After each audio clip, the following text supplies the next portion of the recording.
Hi everyone, welcome to day 10 of Lenormarch, and the two cards to be featured today are the snake and the coffin.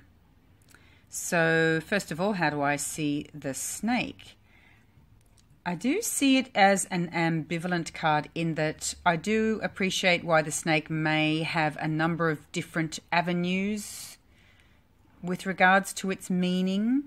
For example, I understand why it would be deemed a healing card, not so much necessarily a health card, but you think of the snake shedding its skin, so something to do with, yes, like a healing journey. You think of the medical symbol, the caduceus. Personally, when I first was introduced to the snake card, the two primary meanings that come to me is, first of all, the winding journey. You know, it takes time to achieve this goal. It's going to kind of work its way this way, that way. The long and winding road, as Paul McCartney once said. It's indicating that things are going to take a little longer than you thought. Then there's that other side where snakes can be kind of dangerous and menacing.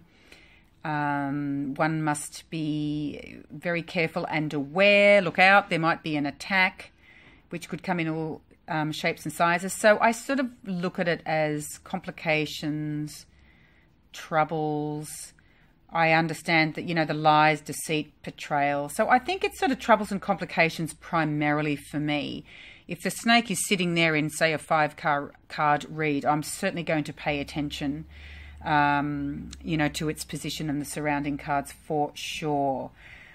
Then there's the side of it that it can represent the third party in a relationship, like the other woman, quote unquote. And I can actually appreciate that because, again, I'm no expert, but we've got down here, is that the Queen of Clubs? Can't see very well from here. So, you know, I presume that's where the other woman thing came into it. So again, though, even if it is another woman, it's still about complications and troubles, and it's presumed that there's an affair, that someone's lying somewhere along the line. So I guess, again, that's really where I see the snake. Also detours, you know, because if the snake is slithering this way, that way, maybe it can talk about detours along the way. Again, depending on the question that you're asking. So then to move on to the coffin, well, obviously, you know, we look at the coffin as being endings. It's not the death card, but there's a principle that may parallel the death, because if something comes to an end, there's always a letting go, and, you know, you're allowing for the new cycle to begin to grow. So that's, honestly, in a nutshell, I just see it as, you know, yeah, things coming to an end, or endings, or important life alterations. Sometimes it does pertain to serious illness, from what I remember, and, well, sorrow and grief, no doubt, if it's a coffin. I'm sure you could bring that into a read. But I think Kelly said this, and I swear to God, I also thought myself before, because I watched that quite late. Was I dreaming that last night? No, I think I did watch it quite late last night. But that feeling of being boxed in or hemmed in with regards to a situation, I think you said that, Kelly. That actually really makes sense to me as well when I look at the coffin card. The end of something, or the end of a big cycle in life, where, you know, there's quite a big shift. So you might look at it like, say, somebody is retiring. Now that's quite a life cycle, you know, to be moving out of, you know, letting go of your career in order to move into retirement. So I think that's really the main theme of the coffin for me.